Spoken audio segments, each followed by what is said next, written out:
दोस्तों आपने देखा होगा जब पीएम मोदी 2014 के अंदर इलेक्ट हुए थे तो वहां पर शुरुआत के 100 दिन में काफी बड़े डिसीजन लेने की बात कही गई थी। ऐसे में यहां पर फिर से दोबारा ये चर्चाएं हो रही है, अगर दोबारा से री इलेक्ट होते हैं पीएम मोदी इस साल 2024 के अंदर तो यहां पर 100 दिन में क्या बड़े डिसीजन लिए जा सकते हैं, या फिर सरकार का किस डायरेक्शन में यहां पर काम जो होगा शुरुआत के 100 दिन में उसके क्या चीजें आपको देखने को मिल सकती है। तो यहां पर शुरू करते हैं दोस्तों। नमस्कार, मेरा नाम है सुमित दोस्तों और आप है मेरे साथ let's crack UPSC CSE academy में। और यहां पर देखते हैं कि कौन कौन से डिसीजन जो है यहां पर लिए जा सकते हैं।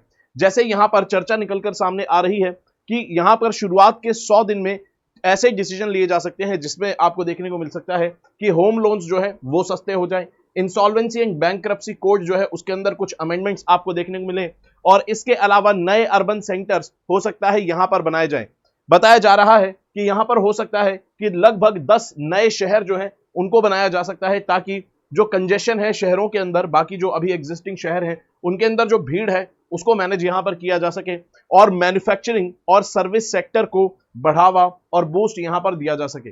ये चीज आप देख सकते हैं कि अभी सरकार का जो फोकस है वो आपको देखने को मिलेगा कि कैपिटल एक्सपेंडिचर बढ़ाने पर काफी ज्यादा है, और ऐसे में इंफ्रास्ट्रक्चर जो प्रोजेक्ट हैं उन पर काफी ज्यादा जोर पिछले कुछ सालों में दिया गया है। ऐसे में यहां पर ये डिसीजन लिए जा सकते हैं, ठीक है। और ऐसे में यहां पर बताया जा रहा है कि इसके अंदर टोटल 100 बिलियन रुपीस की इन्वेस्टमेंट की जरूरत यहां पर पड़ेगी।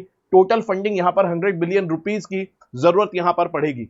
अगर यहां पर बात करें, ये तो बात हमने कर ली कि भाई 10 नए शहर बनाए जाएंगे, लेकिन अगर आपको याद होगा तो 2015 के अंदर एक बहुत बड़ा एम्बिशियस प्रोजेक्ट जो था उसकी कल्पना की गई थी, उसकी चर्चा की गई थी, और फिर उसको इंप्लीमेंट करने की बात भी यहां पर की गई थी। और अब वो प्रोजेक्ट देखें तो कहां तक पहुंचे हैं। मैं बात कर रहा हूं 100 स्मार्ट सिटीज की।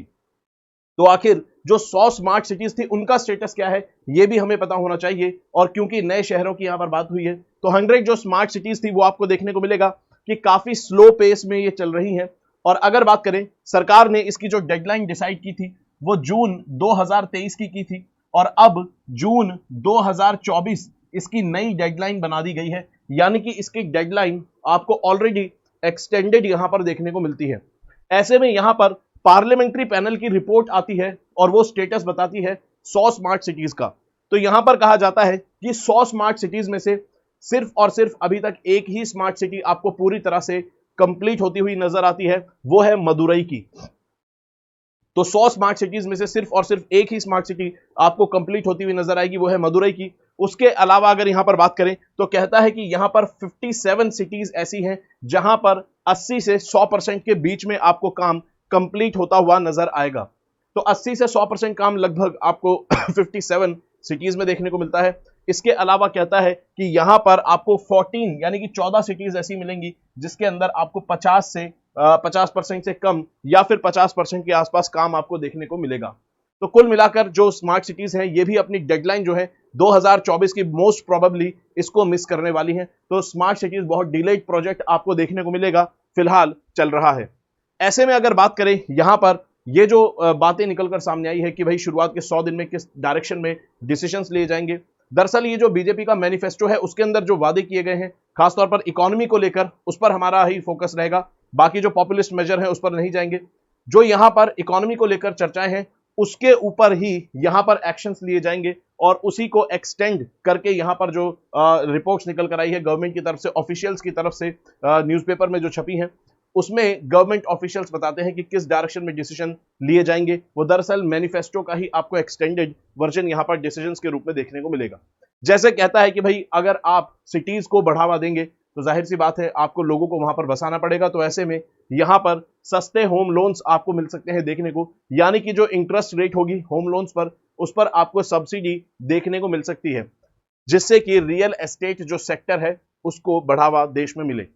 और इसके अलावा आईबीसी जो है यानी कि इंसॉल्वेंसी एंड बैंकरप्सी कोड, जो कि 2016 के अंदर इंप्लीमेंट किया गया था, इसमें भी कुछ बदलाव हो सकते हैं, क्योंकि यहां पर यह देखा गया है कि आईबीसी जो इंसॉल्वेंसी एंड बैंकरप्सी कोड जो कि कंपनीज के एसेट्स को लिक्विडेशन की तरफ लेकर जाता है, रेजोल्यूशन प्रोसेस की तरफ लेकर जाता है इन केस अगर कोई कंपनी बैंकरप्ट यानी कि दिवालिया हो जाती है।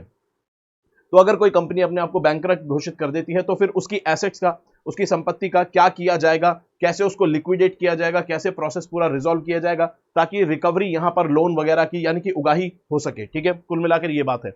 तो ये जो पूरा प्रोसेस था कि कंपनी अगर दिवालिया हो गई तो उससे फिर कैसे पैसा वसूला जाए, इस प्रोसेस के मामले में यहां पर आईबीसी कोड लेकर आया गया था 2016 में, और ये ठीक ठाक काम कर रहा था। लेकिन अब यहां पर देखा गया है कि इसके अंदर भी रिकवरी जो रेट है उसके अंदर समस्या आ रही है। समय से ज्यादा यहां पर जो जितना टाइम सोचा गया था उससे ज्यादा अब यहां पर टाइम लग रहा है पूरे मामले को रिजॉल्व करने में।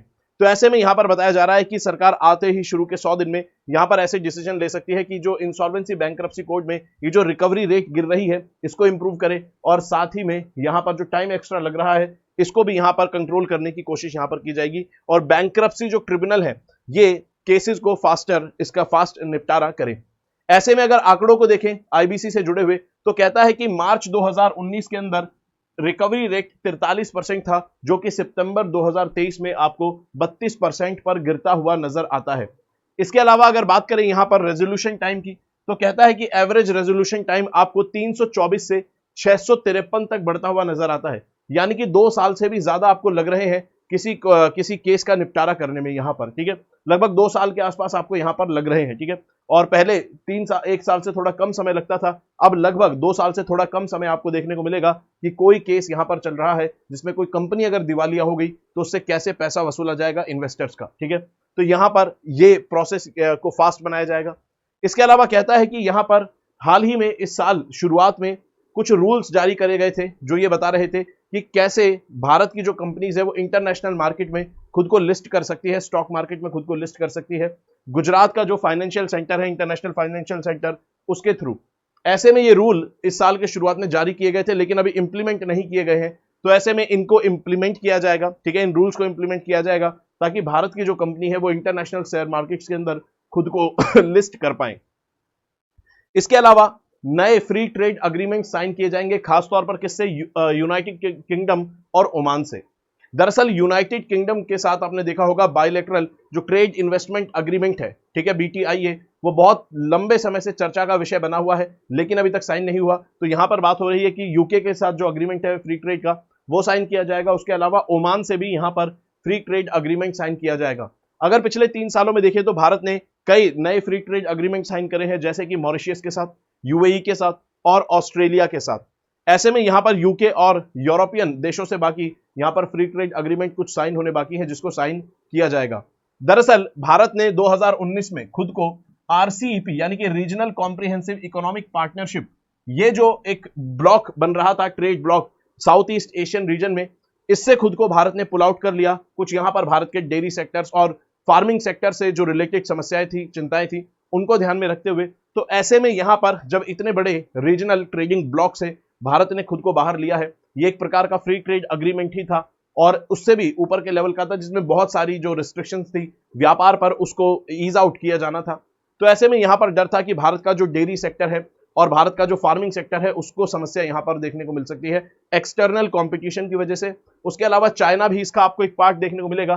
तो ऐसे में यहां पर चाइनीज माल जो है वो यहां पर आपको हो सकता था कि भारत की मार्केट में इस अग्रीमेंट की वजह से भारत की मार्केट को फ्लड कर दे चाइनीज माल। तो ऐसे में यहां पर 2019 में भारत ने इस रीजनल कॉम्प्रिहेंसिव इकोनॉमिक पार्टनरशिप से खुद को बाहर निकाला, पुल आउट करा, और उसके बाद भारत जब से bilateral free trade agreement sign करने पर फोकस कर रहा है, ठीक है। तो इसीलिए भारत, अब देखेंगे आप यहां पर अलग अलग देशों से फ्री ट्रेड अग्रीमेंट साइन करना चाहता है। ऐसे में इसके अलावा यहां पर इंपॉर्टेंट और डिसीजंस क्या लिए जा सकते हैं, कहता है कि यहां पर ऐसे डिसीजन लिए जा सकते हैं जो कि यहां पर भारत को एक एयरक्राफ्ट इंडस्ट्री के रूप में उभरने में मदद करेगा। और यहां पर टारगेट है कि भाई भारत को 2035 तक यहां पर इंडिजिनस एयरक्राफ्ट जो है वो उड़ाने हैं, ठीक है। तो भारत के अंदर एक इंडस्ट्री डेवलप करनी है जो कि भारत के अंदर कमर्शियल एयरक्राफ्ट बनाएगा 2035 तक। यहां पर अगर बात करें, ऐसा क्यों, क्योंकि भारत के अंदर अगर आप देखेंगे जो एविएशन इंडस्ट्री है उसमें आपको अच्छी खासी डिमांड जो है वो देखने को मिलेगी। भारत के अंदर आपको एयर पैसेंजर्स भारी मात्रा में मिलेंगे। उसके अलावा हमारे देश में अब एयरपोर्ट्स जो है पहले से ज्यादा बढ़ चुके हैं। और ऐसे में यहां पर अगर आप देखेंगे दुनिया के सबसे बड़े जो ऑर्डर्स हैं वो भी एयरक्राफ्ट के भारत की ही कंपनियों ने दिए हैं। जैसे कि जून 2023 में इंडिगो ने 500 A320 जो हवाई जहाज हैं एयरबस के, उनका ऑर्डर दिया था। उसके अलावा अगर बात करें एयर इंडिया ग्रुप की तो इसने 470 प्लेन्स का ऑर्डर दिया था, जिसमें से 250 प्लेन लगभग एयरबस के थे। उसके अलावा 220 आपको बोइंग के देखने को यहां पर मिलेंगे। तो जब भारत के अंदर हवाई जहाजों की इतनी बड़ी डिमांड है और एक एयरक्राफ्ट बहुत ज्यादा महंगा पड़ता है, इसके अलावा अगर हम अपने देश में इंडस्ट्री बनाएंगे तो यहां पर टेक्नोलॉजीज भी डेवलप होगी, उसके अलावा रोजगार भी जनरेट होगा और हमारा बहुत सारा पैसा जो है वो जहाजों को इंपोर्ट करने में यहां पर बचेगा। इसके अलावा अगर बात करें तो यहां पर ओवरऑल जो लॉन्ग टर्म में सरकार का जो गोल रहने वाला है वो है कि भारत को 2047 तक एक डेवलप्ड नेशन बनाना है। और ऐसे में डेवलप्ड नेशन बनाने की अगर बात है तो एक्सपर्ट्स का यहां पर कहना है कि ये जो सपना है लगभग आपको 8% की ग्रोथ अचीव करनी होगी, उसके बिना यहां पर पूरा नहीं हो पाएगा।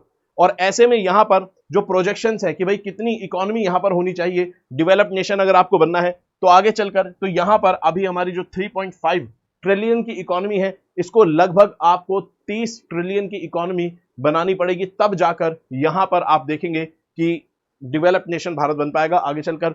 और ऐसे में पर कैपिटा जो इनकम है वो भी आपको यहां पर उसमें भी लगभग उसको $18,000 तक पहुंचाना पड़ेगा पर ईयर, ठीक है। तो पर कैपिटा इनकम में भी आपको यहां पर इतनी ग्रोथ लेनी होगी, साथ में जीडीपी में भी इतनी ग्रोथ, साथ में एब्सोल्यूट नंबर में आपकी जीडीपी इतनी होनी चाहिए, तब जाकर आप डेवलप्ड नेशन की तरफ बढ़ सकते हैं। तो यहां पर इस वीडियो में हमने देखा कि कौन कौन से डिसीजन लिए जा सकते हैं इंपॉर्टेंट तरीके से, उसके अलावा ओवरऑल लॉन्ग टर्म में क्या सरकार की डायरेक्शन और डिसीजन आपको देखने को मिल सकते हैं, ठीक है। तो दोस्तों यहां पर इन सब चीजों को ध्यान में रखते हुए, जैसा कि आप जानते हैं अनअकैडमी के इस साल आपको रिकॉर्ड लेवल पर सिलेक्शंस देखने को मिलेंगे और लर्नर्स जो है आपको देखने को मिलेंगे। टॉप 10 के अंदर 4 लर्नर्स अनअकैडमी की तरफ से आते हैं, AIR6, AIR1, AIR3 और AIR9, सभी ये अनअकैडमी के लर्नर्स हैं। इसके अलावा आपको टॉप 100 के अंदर 38 लर्नर्स जो हैं वो अनअकैडमी की तरफ से देखने को मिलेंगे। और इसी सक्सेस को सेलिब्रेट करने के लिए अनअकैडमी सबसे रिकॉर्ड स्तर पर अपने कोर्सेज के प्राइस यहां पर ड्रॉप कर चुका है और आपको यहां पर जो कॉम्प्रिहेंसिव कोर्स है 2025 के लिए वो आपको 29,999 यानी कि सिर्फ 30,000 रुपए में देखने को मिलता है। अगर यहां पर बात करें 2025 की आप तैयारी करना चाहते हैं तो यहां पर बाइलिंगुअल बैच भी है जिसके अंदर हिंदी और इंग्लिश मीडियम दोनों में आपसे बात की जाएगी, समझाया जाएगा। इंग्लिश मीडियम भी बैच है, प्योर इंग्लिश मीडियम, यहां पर मीडियम ऑफ इंस्ट्रक्शन इंग्लिश रहेगा, कंटेंट भी इंग्लिश में रहेगा। इसके अलावा यहां पर हिंदी मीडियम का लक्ष्य बैच भी है, medium of instruction and content दोनों हिंदी में आपको मिलेंगे। ऐसे में ये जो कोर्सेज हैं तीनों ही 2025 के, इनमें आपको 1-on-1 मेंटोरशिप मिलती है, लाइव क्लासेस मिलती हैं, रिकॉर्डेड क्लासेस के कंप्लीट अनलिमिटेड एक्सेस मिलते हैं, प्री और मेंस की टेस्ट सीरीज का एक्सेस मिलता है।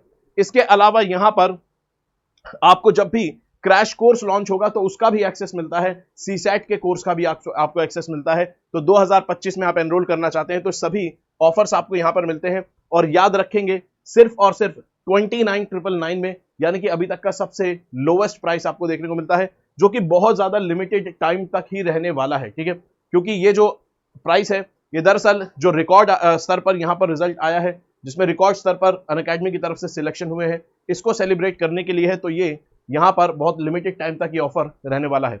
और याद रखेंगे ये जो कोर्स यहां पर आप एनरोल करेंगे जब, तो ये 12 महीने का नहीं होगा, इसमें आपको 3 महीने एक्स्ट्रा मिलेंगे, यानी कि टोटल 15 महीने का ये कोर्स आपको देखने को मिलता है।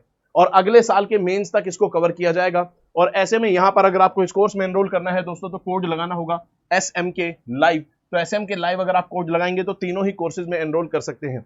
इसके अलावा 2025 के लिए आप यहां पर ऑप्शनल में भी एनरोल कर सकते हैं और 22 अप्रैल से यहां पर ऑप्शनल की जो क्लासेस है वो शुरू हो गई हैं। सभी प्रकार के ऑप्शनल आपको मिलेंगे, चाहे सोशियोलॉजी हो, चाहे मैथ्स हो, पबैट हो, हिस्ट्री हो, PSIR हो, सभी ऑप्शनल आपको मिलते हैं। कोड आपको लगाना होगा दोस्तों SMK लाइव अगर आप इसमें एनरोल करना चाहते हैं तो और दोस्तों यहां पर वो दोस्त जो कि कॉम्प्रिहेंसिव बैचेस में उनको लगता है कि भाई काफी ज्यादा अनअफोर्डेबल है और ऐसे में अभी उनके पास टाइम है और वो चाहते हैं कि यहां पर NCERTs के थ्रू अपनी फाउंडेशन को स्ट्रॉन्ग किया जाए, तो उन दोस्तों के लिए भी यहां पर NCERT बैच है जो कि सिर्फ 2,999 यानी कि लगभग 3,000 रुपए का कोर्स है।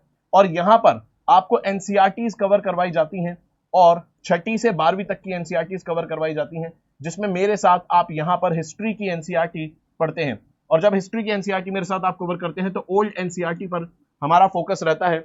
और याद रखेंगे बाकी टॉप एजुकेटर्स आपको ज्योग्राफी, पॉलिटी, इकोनॉमी की NCERT 6ठी से 12वीं तक की कंप्लीट करवाते हैं। और दोस्तों प्री और मेंस दोनों के पर्सपेक्टिव से हम NCERT को कवर करते हैं। तो अगर आप अपने कॉलेज में हैं तो आपके लिए सबसे बेस्ट कोर्स है, क्योंकि आपके पास टाइम भी है और ऐसे में आप यहां पर अपनी फाउंडेशन स्ट्रॉन्ग कर सकते हैं।